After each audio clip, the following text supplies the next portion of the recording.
बोरिवलीत घराचा ताबा घेण्यासाठी आलेला बिल्डर आणि मनसे कार्यकर्त्यांमध्ये वाद झालाय। बिल्डरने मराठी महिलेचं घर बळकावण्याचा प्रयत्न केल्याचा आरोप होतोय। घराचा ताबा घेण्यासाठी बाउन्सर्स घेऊन आलेला बिल्डर आणि मनसेमध्ये जोरदार राडा झाला। बोरिवली पश्चिमेतल्या एक्सर गावामधली ही घटना आहे।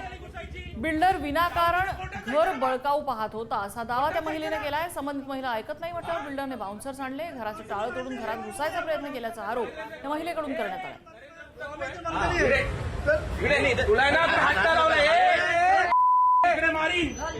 इकडे पैसे घेतले ना तू? इकडे पैसा लिया सांगतो इकडे तुझ्या बाउन्सर आहे ना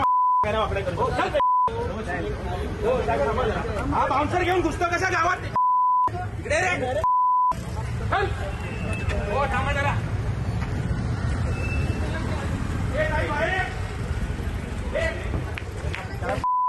या बिल्डरनं कोणताही करार केला होता का, कराराची पूर्तता केली होती का, त्याला त्या महिलेची मान्यता होती का, असे अनेक सवाल आहेत। मात्र बाउन्सर घेऊन दमदाटी करत व्यक्तीला घराबाहेर काढणं हे तसंही अवैध बेकायदेशीर कृत्य आहे। या बाबतीत आता पोलीस पुढे काय करतात ते बघावं लागेल। आमचे प्रतिनिधी मल्लिकार्जुन आपल्याला अपडेट देत आहेत। मल्लिकार्जुन, हे सगळं प्रकरण काय आहे? हो नक्कीच, हे काही दिवसापूर्वी जे महिला आहे त्या महिलेचे पतीचा मृत्यू झाला।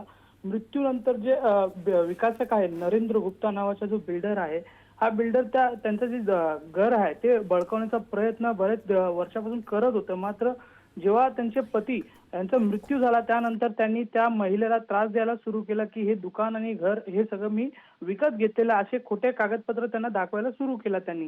आपण पाहू शकतो त्याच्यामध्ये की ते महिलेला त्यांनी कुठलाही पेपर न दाखवता डायरेक्ट त्या दुकानावर बाउन्सर उभा काय नेमकं समोर आलेली आहे माहिती? हा बाउन्सर घेऊन बिल्डर तिकडे गेला होता, महिलेला बाहेर काढायचा प्रयत्न करत होता, पण ते काय घर विकलं गेलं होतं? महिलेची त्याला मान्यता होती नव्हती, काय माहिती आहे? त्या महिलेची कोणतीही मान्यता त्यांना नव्हती। मात्र आपण पाहिलं त्याच्यामध्ये तर विकासक त्या महिलेला बाहेर काढू शकत नाही म्हणून त्यांनी बाउन्सर लोकांना उभा करून हे पूर्ण घर जे कब्जा करण्याचा प्रयत्न केला। मात्र या मल्लिकार्जुन आपल्याला थोडंसं थांबवते। आपल्यासोबत मनसेचे सरचिटणीस नयन कदम आहेत। नयन कदम जी, हा सगळा प्रकार काय आहे? म्हणजे या महिलेची मान्यता होती, या सगळ्या प्रकाराला मनसेला का हस्तक्षेप करावा लागला? नमस्कार, कसं आहे की मुंबईमध्ये महाराष्ट्रात राहून आपल्याला जर असे परप्रांतीयांची माज आणि दादागिरी सहन करायला लागेल तर तिथे मनसे उतरणार। त्या महिलेची परवानगी होती किंवा नव्हती, तो बोलतो की तुझ्या नवऱ्याने हे केलेलं आहे। आता नवरा त्यांचा वारलेला आहे, त्यानंतर हा बिल्डर स्वतः येऊन तिथे बाउन्सर घेऊन दादागिरी करतोय। तुम्ही कोर्टात ऑर्डर आणा, तुमच्याकडे जर लिगल प्रूफ असतील ना, त्यांनी त्या बाईला काहीच दाखवलं नाहीये महिलेला। हे काय म्हणजे हे चाललंय काय? मुंबई आहे की नक्कीच या बाबतीत पोलीस आता योग्य ती कारवाई करतील अशी अपेक्षा आणि त्या महिलेला संरक्षण मिळेल। धन्यवाद नागार्जुन, धन्यवाद नयन, तुम्ही दिलेल्या माहितीबद्दल।